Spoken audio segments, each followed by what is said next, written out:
स्वराज्य न्यूज मराठी, माझा हक्क माझं राज्य स्वराज्य।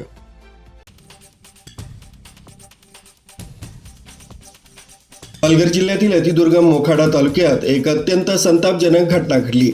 एका नवजात बालकाला जन्म दिलेल्या महिलेला रुग्णवाहिकेच्या चालकानं घरापासून फक्त 2 किलोमीटर अंतरावर असलेल्या रस्त्यावर उतरवून दिलाय। या अमानुष कृतीमुळे नवजात बालकासह त्या मातेला पायपीट करत घर गाठावं लागलंय। महिलेला काही दिवसांपूर्वी मोखाडा ग्रामीण रुग्णालयात दाखल करण्यात आलं होतं। तिथं तिच्यावर उपचार सुरू होऊन तिची सुखरूप प्रसूती झाली। प्रसूतीनंतर दुसऱ्या दिवशी तिला घरी पाठवण्यात आलं। मात्र रुग्णवाहिका चालकानं तिला तिच्या घरापासून सुमारे 2 किलोमीटर दूर असलेल्या रस्त्यावर उतरवून दिलं।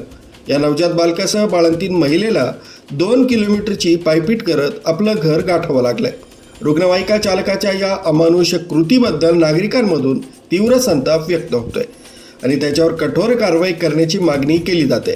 अतिदुर्गम भागातील एका प्रसूती झालेल्या मातेसोबत आणि नवजात बालकासोबत घडलेलं हे निर्दयी कृत्य अत्यंत धक्कादायक आहे।